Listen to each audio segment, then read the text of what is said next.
деҳаи шошбувади ҷамоати деҳоти сежди ноҳияи рошқала яке аз деҳаҳои дурдасти вилоят ба шумор меравад. дар ин деҳа як муассисаи таълимӣ аст ки шогирдонаш солҳо боз дар орзуи як майдончаи муосири варзишӣ буданд. ин орзуи деринаашон бо кӯмаки мақомоти иҷроияи ҳокимияти давлатии вилоят дар ҳамкорӣ бо ширкати Помир Энерҷи ҷомаи амал пӯшид. майдончаи варзишӣ барои бозиҳои волейбол, футбол ва баскетбол пешбинӣ шудааст. ҳамчунин дар ин ҷо сокинони деҳа чорабиниҳои фарҳангиро баргузор карда метавонанд ва аз ин рӯ номашро наврӯзгоҳ гузоштанд. дар рӯзи ифтитоҳи наврӯзгоҳ хурду бузурги деҳа ширкат доштанд ва бо самимияти хос аз раиси вилояти мухтори кӯҳистони Бадахшон Ёдгор Файзов, вазири энергетика ва захираҳои оби ҷумҳурии Тоҷикистон Ҷумъа Далер Шофақир истиқбол гирифтанд. раиси вилоят сокинони деҳаи Шошбувадро бо фарорасии рӯзи парчами давлатӣ ва ифтитоҳи майдончаи варзишӣ табрик намуда гуфт, ки дар чанд соли охир бо дастуру ҳидоятҳои пешвои миллат Эмомалӣ Раҳмон барои солимии кӯдакону наврасон ва ҷавонон ҳатто дар дурдастарин деҳоти Тоҷикистон варзишгоҳ ва майдончаҳои муосири варзишӣ бунёд мегарданд. зеро таҷриба собит сохтааст, ки аз чунин деҳоти дурдаст варзишгароне ба камол расиданд, ки борҳо дар арсаи байналмилалӣ парчами давлатии Тоҷикистонро баланд бардоштанд. ҷаноб олӣ дар баромади худ чандин бор қайд карданд ва кулли мақомотҳои маҳаллӣ, шарикони рушд, сектори хусусӣ ва аҳолиро ба он даъват карданд, ки дар муддати 5 соли оянда дар ҳамаи қишлоқҳое ки зиёда аз 100 хоҷагӣ дорад бояд як мактаб, як бунгоҳи замонавӣ, як майдончаи варзишӣ, як муассисаи то мактабӣ, як китобхона ва илоҷ бошад, ҳамом, сартарошхона ва дигар иншоотҳои хизмати маишӣ ва иҷтимоӣ бояд сохта мавриди истифодаи мардум қарор дода шаванд. ва ҷаноб олӣ тасмим гирифтаастанд, ки дар муддати 10 сол фарқияти зиндагӣ байни деҳот ва шаҳр ҳарчи камтар шавад ва мардум тавонад, ки ба дастрасӣ ба хизматҳои иҷтимоӣ дар худи деҳот дастрасӣ дошта бошанд. амалӣ намудани ин нақша ғайриимкон аст, ки агар аҳолӣ худаш ташаббускор, агар аҳолӣ худаш созанда ва агар ҷавонон худашон ватандӯсту ҷонфидои миллату ватан набошанд. ва хеле боиси хушҳолӣ ва сарбаландии мо аст, ки ҷавонони ин деҳаи зебоманзари Тоҷикистон чунин ташаббусро ба даст гирифтанд. сохтмони наврӯзгоҳ ё майдончаи варзишӣ дар чунин деҳаи баландкӯ ин кори осон нест ва на ҳар кас ин хел қудрату ин хел ҳиммат дорад. инро фақат он ҷавононе ки ватанпараст ҳастанд, он ҷавононе ки барои насли наврас ғамхор ҳастанд, он ҷавононе ки фикри солимӣ ва рушди ҷомеа доранд, фақат ҳамо шахсиятҳо карда метавонанд. ва имрӯз офарин мегӯем ба он нафароне ки ба ҳамин кор даст заданд. ва албатта садо мегӯянд аз ду тараф аст. вақте ки ҷавонон, вақте ки аҳолӣ мароқ зор мекунад, ташаббускор мекунад, ҳастанд бо идораҳо, шахсиятҳо, роҳбароне ки онҳоро дастгирӣ мекунанд, сиёсати ҷаноби олиро пеш мебаранд. вазири энергетика ва захираҳои оби ҷумҳурӣ Ҷумъа Далер Шофақир низ сокинони деҳаи Шошбувадро бо рӯзи парчами миллӣ ва мавриди истифода қарор додани майдончаи варзишӣ табрик намуда изҳор дошт, ки ҳукумати ҷумҳурӣ ва бахусус пешвои миллат ба бунёди иншооти таъиноти иҷтимоӣ таваҷҷӯҳи хос зоҳир мекунад. аз ин рӯ ширкати Помир Энерҷи дар баробари рушди соҳаи барқ ҳамчунин аз рӯзи аввали фаъолияташ ба масъалаҳои иҷтимоӣ аз ҷумла дастгирии табақаи ниёзманди ҷомеа, пешрафти соҳаҳои варзишу маориф диққати асосӣ медиҳад. пас аз ифтитоҳи майдончаи варзишӣ раиси вилоят ва вазири энергетика ва захираҳои оби ҷумҳурӣ ба деҳаи Советобод омаданд. дар ин деҳа бо кӯмаки молии мақомоти иҷроияи ҳокимияти давлатии вилоят ва ширкати Помир Энерҷи 4 синфхона ва утоқи корӣ бунёд гардиданд. дар ин таълимгоҳ 147 нафар хонанда таҳсил мекунанд ва ба таълиму тарбияашон 18 нафар омӯзгорон машғуланд. синфхонаҳо бо нерӯи барқ гарм карда мешаванд, аммо ба иллати камобӣ нерӯи барқ ба ин деҳа мувофиқи реҷа дода мешавад. бинобар ин раиси вилоят дастур дод, ки дар фурсати кӯтоҳтарин дар синфхонаҳо бухориҳои оҳанин низ гузошта шаванд. дар сурати қатъи нерӯи барқ синфхонаҳоро бо ҳезуму ангишсан гарм намоянд, зеро ҳавошиносон ҳушдор медиҳанд, ки зимистони имсола сербарфу сард меояд. хонандагон ба раиси вилоят ва вазири энергетика ва захираҳои оби ҷумҳурӣ барои бунёди чунин синфхонаҳо изҳори сипос баён намуданд. миннатдории хешро ба ҳукумати ҷумҳурии Тоҷикистон изҳор менамоям, ки барои хонандагони диёрамон чунин синфхонаҳои замонавиро сохта ба истифода доданд. از فرصت مناسب استفاده برده از نام تمام خوانندگان و رئیس ولایت مختار کوهستان بدخشان یادگار فیضاب و وزیر انرژی و ذخیره های آب جمهوری تاجیکستان رحمت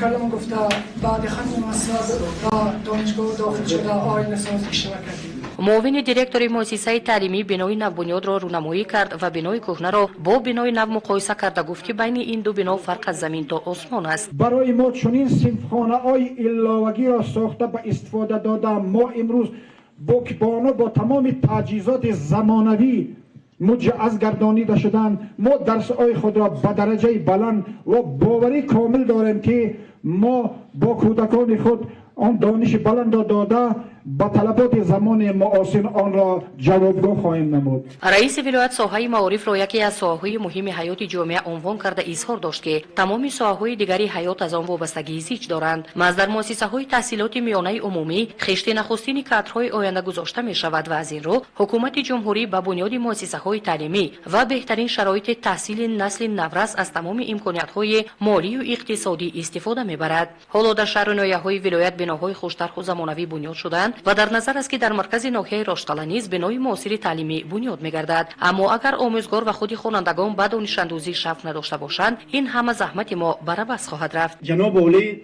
هنگام واخوری خود با معارفچیان یک نقطه خیلی مهم را قید کردند. گفتند که مکتب انفراساختار، بنا، کرسی، میز، کامپیوتر، قوای برق، گفت اینا بسیار الیمنت های ضروری معارف هستند، ولی اینا الیمنت حل کننده نیستند. اینا چیز بیجان هستند و او چیزی که میگد من تقاضا میکنم از آموزگاران، از طالب علمان، از فرزندان خود، این دادن دانش مکمل به خوانندگان و تحصیل خود خوانندگان. اگر گفتن که ما امروز کل مکتب‌های تاجیکستان را از نو سازیم، همشون با تجهیزات تامین نماییم، ولی ما معلم نداشته باشیم، ولی ما شوق خواندن نداشته باشیم، اون وقت همین زحمت ما بربس است.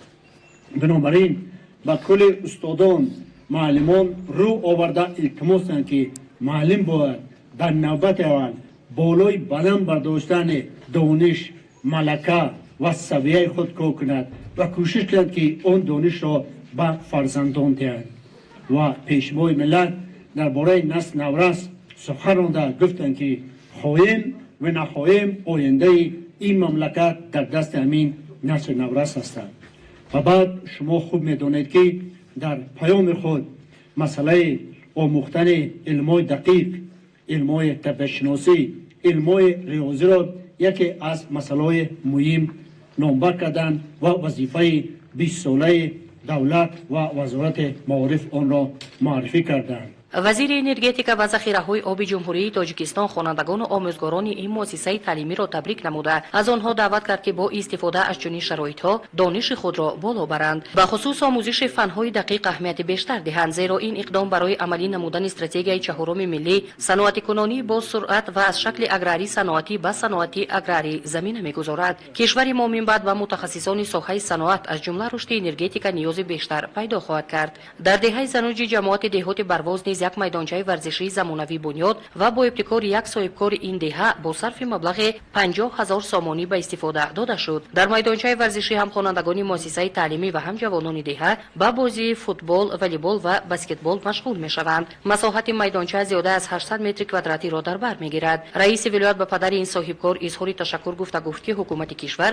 برای آباد و زیبا نمودن دیار من بعد نیز با بخش خصوصی همکاری زیچ را ادامه خواهد داد. کارمندان جماعت دهات برواز صاحب بنای خوش‌طرح زیبا گردیدند که در حضور رئیس ولایت یادگار فیض به فعالیت رسمی آن حسن آغاز بخشید که در حدود ولایت نظیر خود را ندارد. این بنا با مبلغ گذاری شعبه ساختمان اساسی مقامات اجرایی حاکمیت دولتی ولایت بنیاد شده از 26 اتاق کاری و تالار برای 100 جای نشست عبارت است. جماعت مذکور 9 دهه و 3,500 نفوذ دارد. کارهای ساختمانی را جمعیت مسئولیتش محدود زبردست با صفت بلند انجام داده است. رئیس ولایت ضمن صحبت با کارمندان جماعت دهات از آنها دعوت کرد که با ساکنان ساکنان رابطه زیچ داشته باشند، به هر یک عرض و شکایتشان توجه ظاهر کنند و مطابق امکانیت به آنها کمک نمایند. اگر از عهده حل مسئله نبرآیند، حتما به مسئولین مقامات دولتی ولایت مراجعه کنند. با هدایت پیشوای ملت با مرور زمان فرق دهات و شهر کاهش خواهد یافت، یعنی انفراساختور دهه با انفراساختور شهر باز هم نزدیکتر خواهد شد.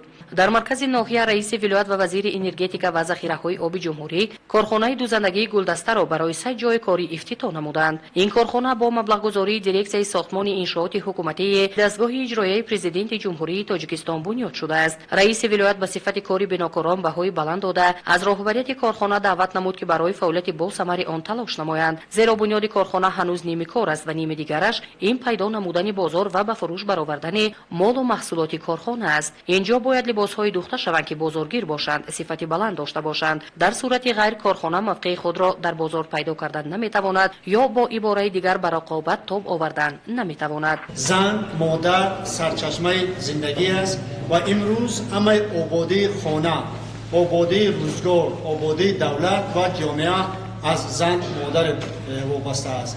از همین لحاظ در دوام همین 30 سال حکومت جمهوری تاجیکستان با دستور بی‌غصه پیشوای ملت چندین قانون‌ها، چندین دستورالعمل و نظامنما درباره بهتر نمودن حیات زندگی بانوان خانمان قبول کردند.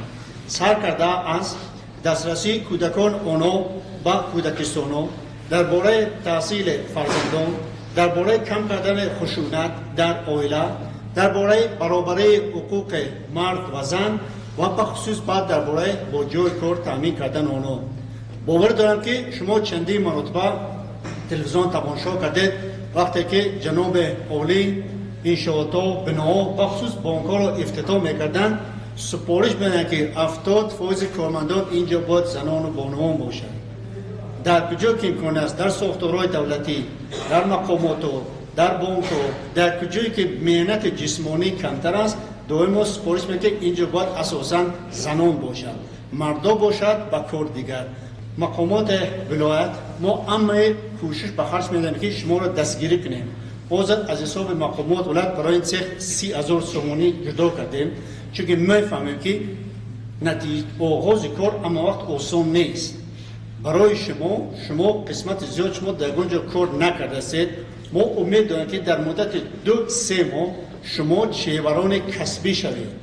ما نیت داریم که از شهر خورخ و امکان باشد از شهر دوشنبه یا آدم اینجا بیاریم یا ممکن 4-5 نفر شما رو یا به شهر دوشنبه بریم یا با کار بانوان نوعه درواز بریم یا با یک تگف کارخانه دوزندگی از در شهر خورخ شده است با دستگیری اینوستران خارجی در شهر خورخ پنیر فابریک. اونجا متخصصان زیاد آورده شده هستند. بنابراین اگر از شما کسی که امکانات دارد برای تشکل دادن کسب خود، ما میتونیم یا خورخ یا درواز یا دوشنبه بریم یا از اونجا آورده اینجا برای شما ترینینگ بزنیم. از شما از چیزهای عادی سر کنید، از چیزهایی که ساده هستند و ما در نوبت خود کوشش میکنیم که کل کارخانه‌های دولتی که هستند، کودکستان‌ها، کسالخانه‌ها، مکتب‌ها باید از محصولات محلی و خریداری از محل کنند. به خاطر تامین کردن جای کار، به خاطر تامین نمودن بودجه، به خاطر بهتر نمودن شرایط زندگی. امروز به شما تشکر میگم هر کسی که همین مقصد را پیشه کرده است. اگر شما به همین کسب دل بندید، ما با شما کمک کنیم، شما در مدت خیلی کوتاه یکی از چهران بهتری میشه. حاضر از شهر خورخ اویلای ما، دختران ما، مادران ما برای دوختن کرتا به شهر دوشنبه میرن. خیلی کم چهوران در شهر خورخ که میتونن که کرتاهای زمانوی زمانه بدوزن با همین ویشیف و با همه چیزا. بنابراین همه شما رو به مناسبت افتتاح این کارخانه تبریک میکنم. به همه شما خوشبختی، تن صحت و روزگار آسوده را تمنا دارم. ضمن سفر کاری رئیس ولایت و وزیر انرژتیک و ذخیره‌های آب جمهوری باز در افتتاح خط آب نوشاکی دهه‌های رزرو جماعت دهات توسیان و خدارجوی جماعت دهات قربانشاه گدالیف شرکت نمودند.